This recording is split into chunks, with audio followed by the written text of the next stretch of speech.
Hello, Leo. Welcome to the Plaid Sheep Oracle. Oh, Leo, I like your reading.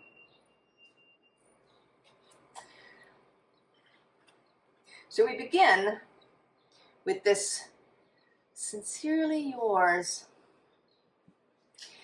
And I want to say that you're kind of overwhelmed by goodness. Maybe you have a lot of interesting ideas, or maybe there are actually really sort of great things happening around you, or there's some sort of offer or offers that have arrived. But it's made you uncomfortable.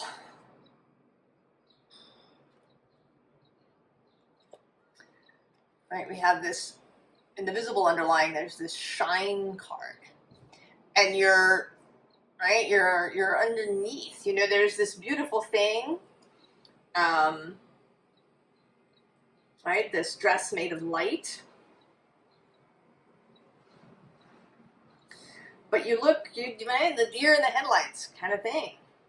And then right below it is waiting for the phone to ring, which often feels like the Four of Cups to me. This sense of, right, there's an offer there, but you either can't see it or you don't want to take it. Maybe it seems too good to be true.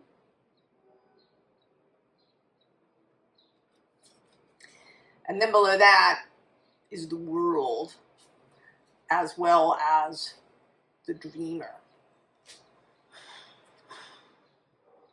So I think there's actually something in front of you that you've longed for, been wanting, desiring. But here at the unseen underlying, you are holding yourself back.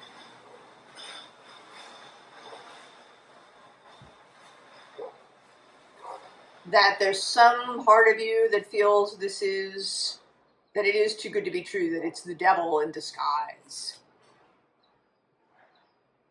That you are being tempted in some way.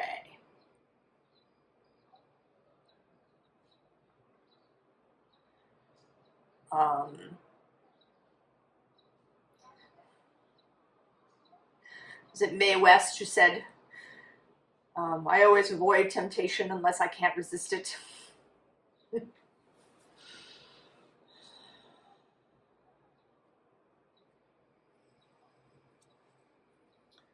So we have Hollow Earth, which is the World card in this deck. But right below it is the Men in Black, who, right, they're shadowy, they're, representatives of rules and government and, right, something underlying that is shady. And then actually below that is the Tower. And then this skeptic of portals. So, well, we're gonna talk about the portals, because actually right below that we have the Hunter of Portals. This is the Knight of Cups.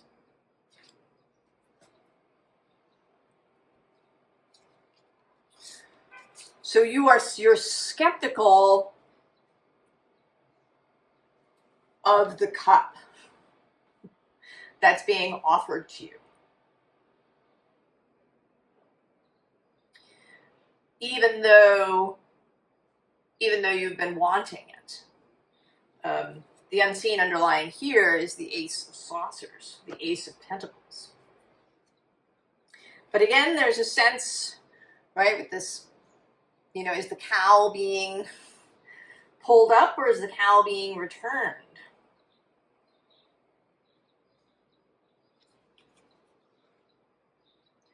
You just feel,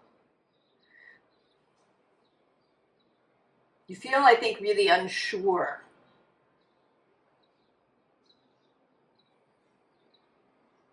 Astrologically, if you're watching this when I post it, Uranus has just a few days ago moved into Gemini. And he is, of course, the wild card, the Tower, but also the Ace of Swords. Especially in Gemini, where he can really shake up our thoughts and our perceptions. How we see things.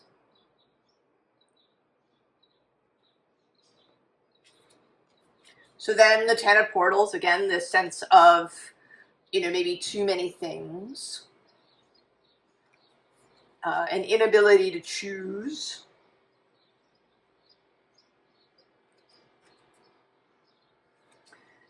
And a longing for this Four of Saucers, Four of Pentacles. A longing for certainty.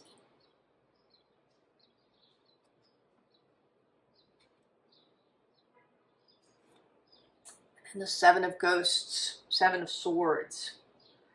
Again, right, all of these, maybe there's a lot of voices. Both internally and externally. Various motivations and loyalties and beliefs that you have in your own mind. And then perhaps also people around you who are telling you things. This may, be playing out here in the spiritual sphere. Oh, right, Uranus is in Gemini, it's going to be this. If you live in the United States, you may know that Uranus is having his return next year or the year after. I can't remember when the exact moment is.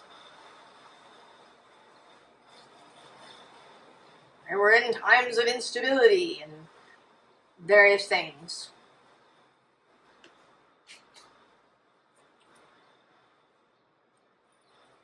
Then we do have the Hunter of Ghosts. She is the Knight of Swords.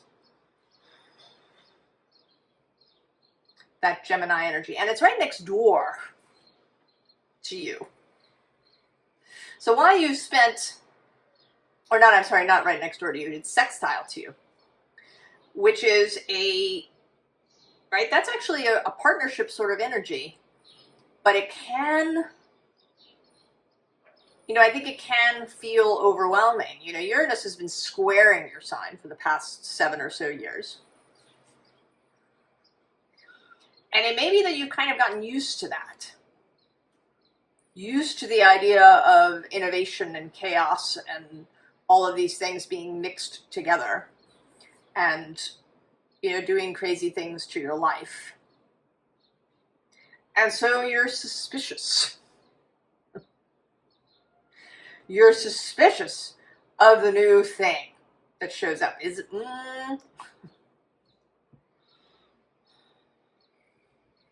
I'm actually, I don't often use the guidebook for cards, but for this deck, which was so deeply thought out and detailed and really great,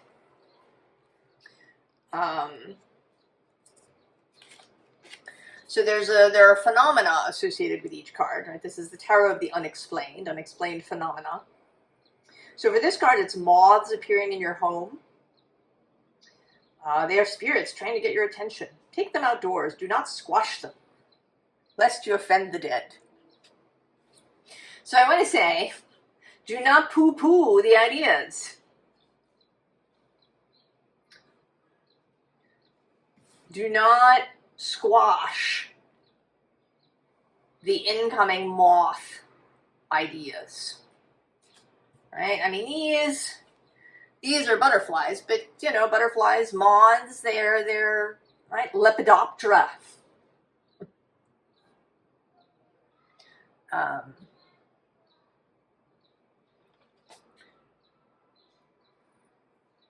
And maybe you're especially suspicious of moths because, they're sort of nighttime in the dark. So I'm going to read her thing here. The Hunter of Ghosts is seen outdoors at night. She stands in a very deliberate posture, indicating that she is initiated in a mystery tradition. Only other initiates will recognize it and understand. Behind her, a powerful entity has been attracted by the hunter's energy and moves closer to her. The idea. A death's head moth, representing the dead or a specific spirit, flies to her, while two pale moths cling to her legs. Her body is covered with symbols, and she is crowned by the 6 rays of light. The Hunter of Ghosts is focused on achieving her goals. The Hunter of Ghosts suggests that you are ready to take action, make decisions, and move forward with confidence and clarity. The card recommends you do not lose focus or allow distractions to stop you.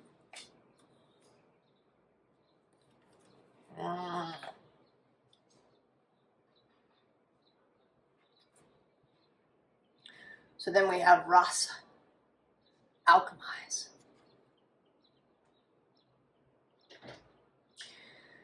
You know, and this seems like this, right? There's this cross shape rising out of the flames.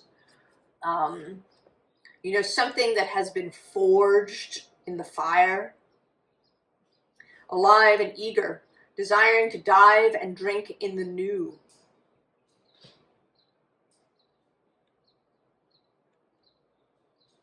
The crawling, calling frequency of open waters. Ran's mystical nautical daughters craft the waves. The crashing adventures seeking to sail you forward to explore life, to alchemize potential and soar to your sacred shore.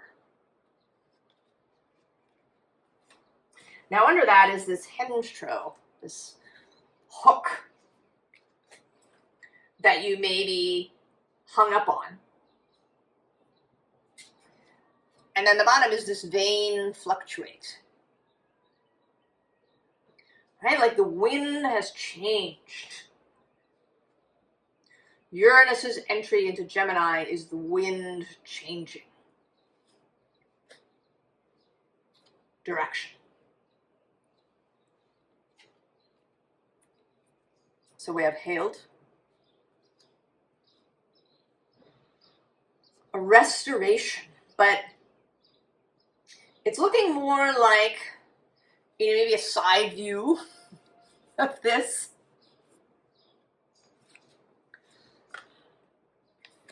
Right, this thing that's come out of the fire. This thing that you've been forging, and then we have Eberstein, which is to burst free.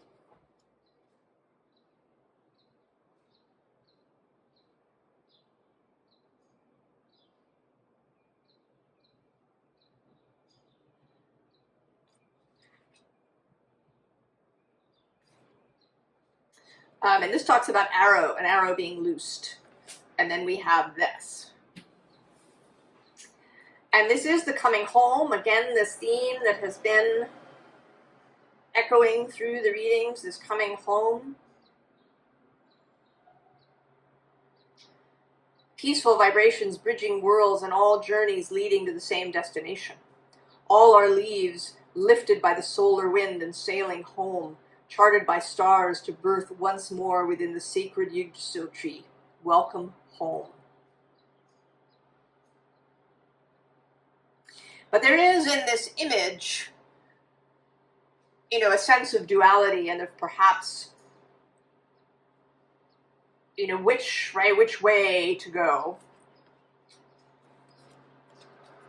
And then there's the leech, the emotional deed.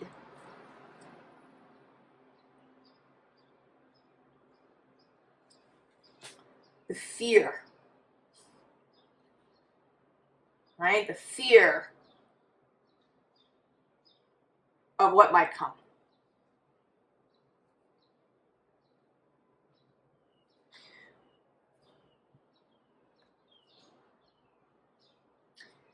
Queen of Pentacles. And interestingly, well, below her is transformation, the Death card. But at the bottom is this Juno tradition sort of Hierophant card.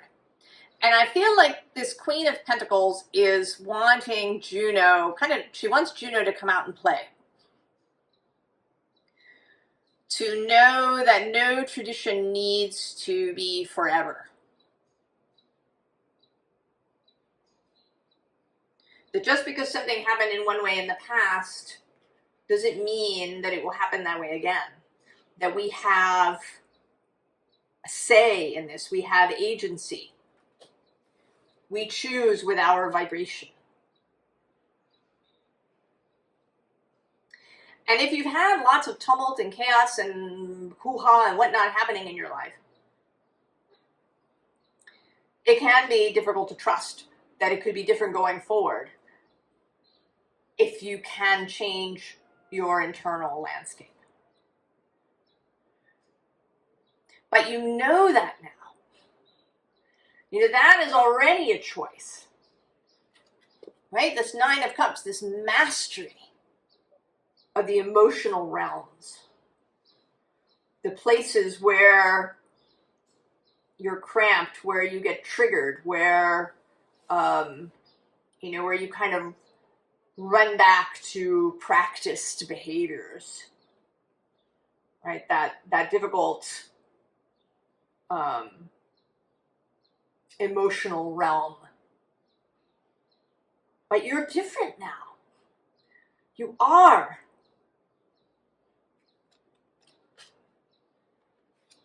And so we have the cup. And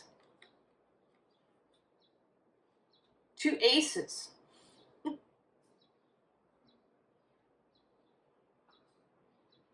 Right? An acknowledgement that this cup that you're being handed, this ace that you're being handed, like the cow is being delivered, not taken away.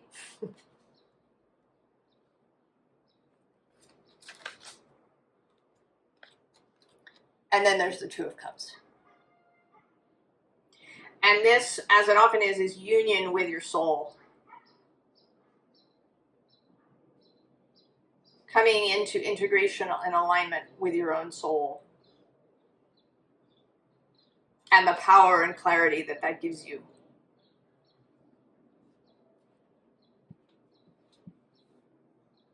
That Uranus's passage through Taurus and however that upended your existence in the physical. Now there's an opportunity to see it with fresh eyes. To look at it for all the openings that it created.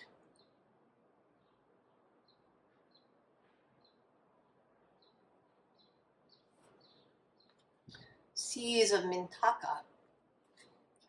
Seeing potential.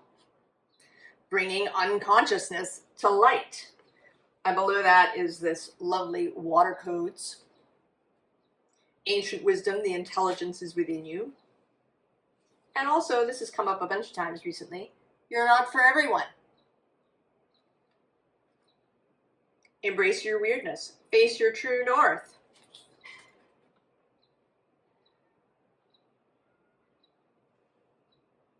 You know, and it may be that some of these choices take you into either weird places or places that are seen as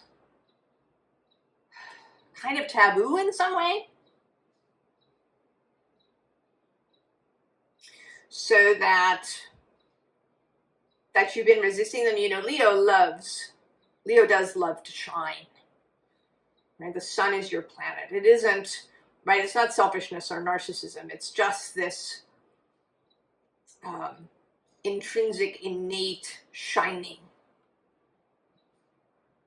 But that does attract.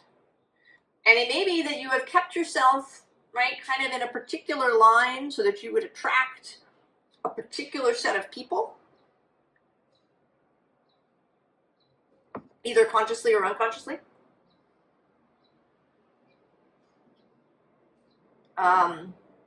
For Leo rising, Gemini is in the 11th house, which is that broader collective. The bigger group, institutions, the commons, where we gather.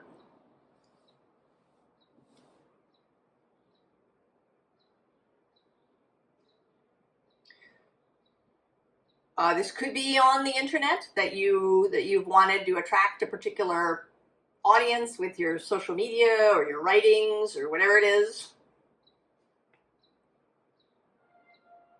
Or it might be if you have your own business that you've wanted to attract particular clients that are mainstream, that, you know, that fit into the normal box in some way. Or even, I mean, even if you're in the spiritual sphere, there still might be some, right, box where you feel is acceptable.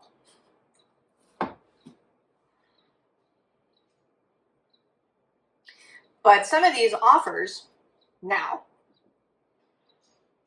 may be moving into places that seem taboo or unacceptable in some way.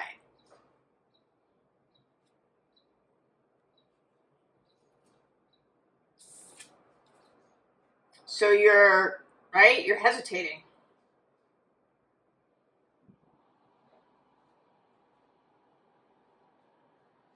Even with the possibility of this energy. Right, this is, but there's the portal. Right, the chosen portal. The one that feels right, the one that it's like calling to every cell in your body.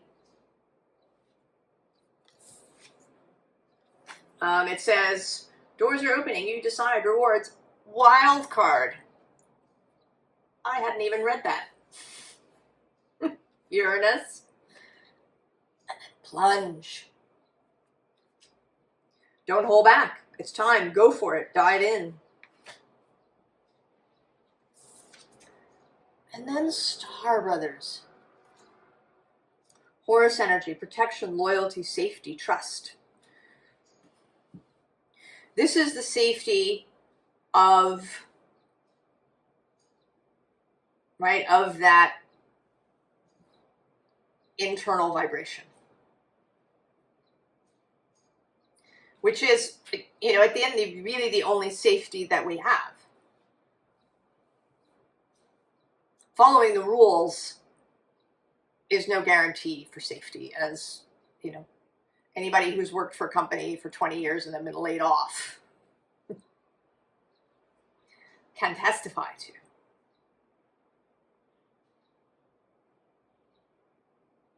It's not about that. We're taught that it's about that when we're little children. There's, of course. But now you know differently. You know that resisting energies, that trying to battle Uranus, will get you nowhere fast. You work with it. You ask, what is this energy asking of me? What does it want to open up for me? How is it trying to help me?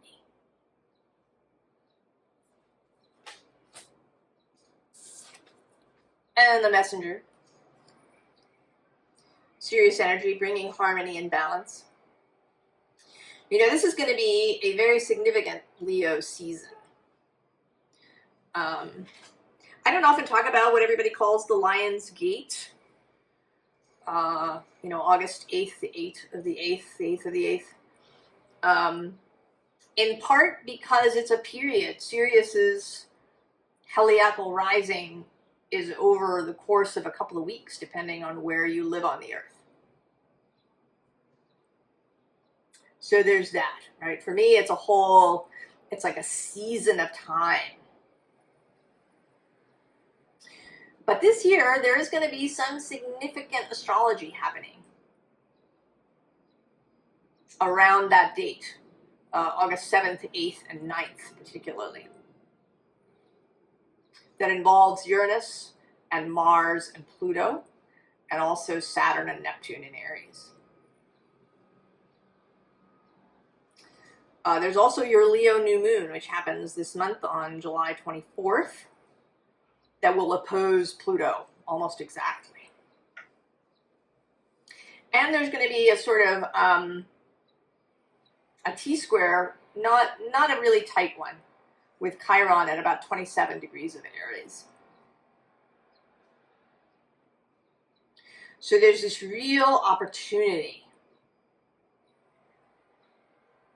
to allow a healing of your individuality and how it fits into the whole, and how you can honor, you know, this portal that calls you, you know, without, you know, saying screw you to the collective. That's not what it's about. All right? It's about the call, about the flowering, about the opening.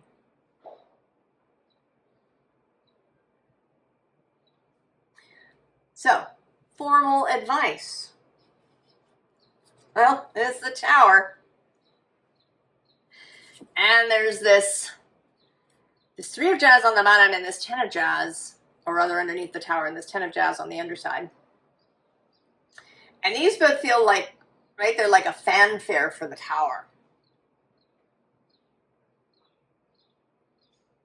And actually below this is this Seven of Blues, Seven of Cups. So more of this kind of seven confusion choice energy. As well as the Queen of Jazz, the Queen of Wands. Oh, and I'm seeing now the World. And the King of Roots. Right? This really stable energy that exists when you honor yourself. When you embrace change. Even if it's radical.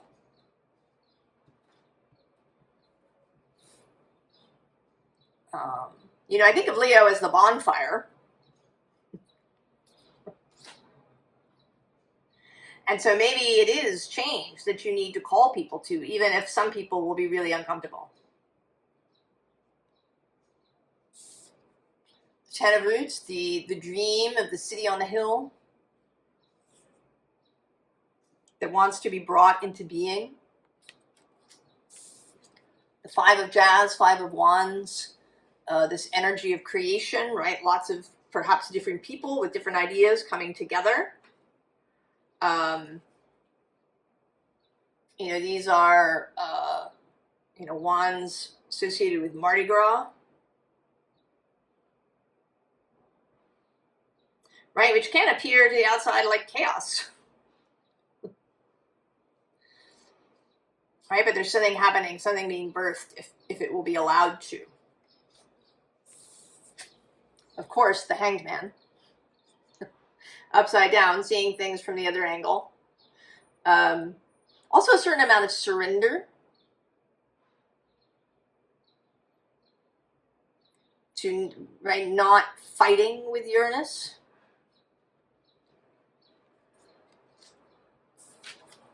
And then the Chariot, your pink Cadillac, you get in it and go. Look, it even matches your dress.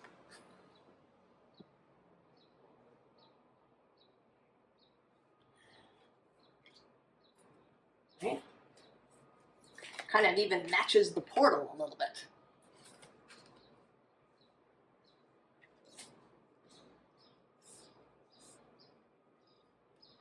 So if you're hesitating, Leo, right, I know you've been, right, you've been in this creative state. You've been gestating and getting really juicy and having, right, having Mars passing through back and forth, and then Mars and Pluto opposing each other. There's been all this shakeup and the Uranus squaring. And Pluto, of course, will continue his journey across the way from you. And you could fight that too.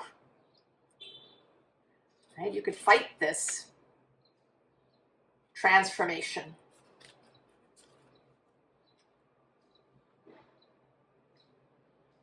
Or you can work with it. You can embrace it. You can burst out. You can come home to yourself. To this inspiration that you're having.